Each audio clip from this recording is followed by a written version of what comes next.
జన్మించి 197 సంవత్సరాలు పూర్తయింది. జ్యోతిరావు పూలే ఈ దేశానికి మార్గదర్శి. అదేవిధంగా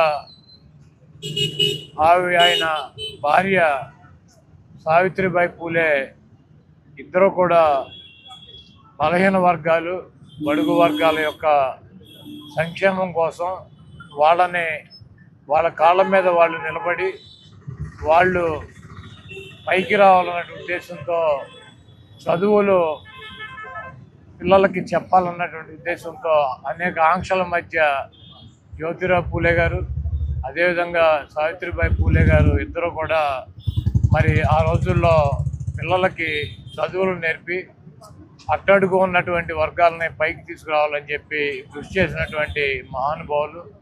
మరి వారి